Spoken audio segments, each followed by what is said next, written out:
The motorcycle's design has undergone minor adjustments, such as the addition of LED lighting, and it has grown significantly in size.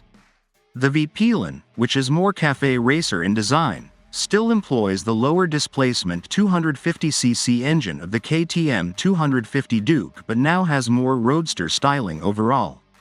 This scrambler, like Svartpilen 401, only has a larger engines. This version of the Svartpilen 2024 sounds more ergonomic and has a more robust appearance.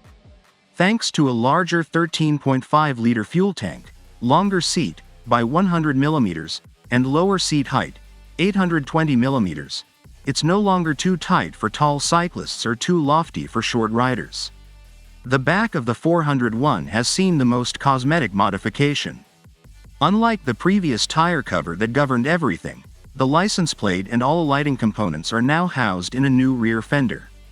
A TFT displays that was directly pulled from the KTM parts bin and given its own distinct user interface represents a little more functional update, while the LCD unit for the smaller 2024 Svartpilen is sourced from the most recent KTM 250 Duke.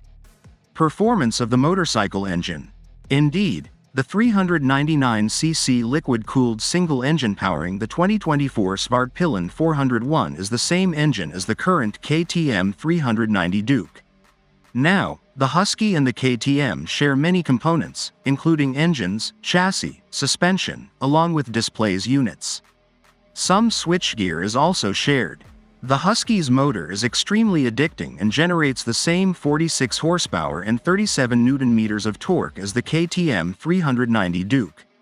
As it has the same gearbox and gearing as its Austrian half-brother, it's in tune, so when you hit the mid-range and high-end power band, you're going to have a great time.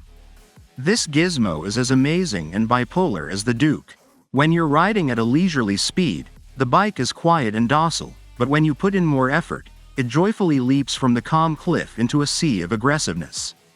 The bike was quite enjoyable to ride on the road, with only a slight amount of vibration coming through the spoke pegs.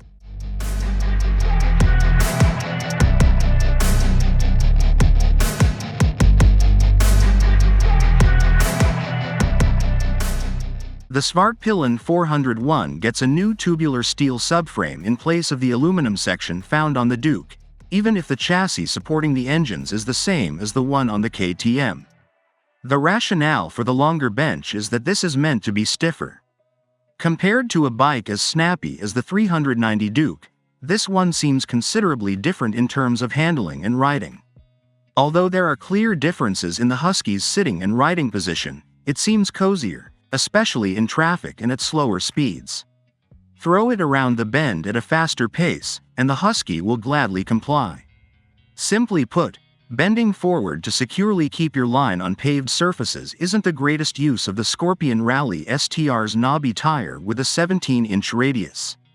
Ultimately, it's more of an off-road focused city bike with a scrambler-like appearance than a true scrambler motorbike. I tried to get up and start driving, but it wouldn't start. The bash plate has caused a 3 mm decrease in ground clearance, but operationally and aesthetically that is not a negative thing.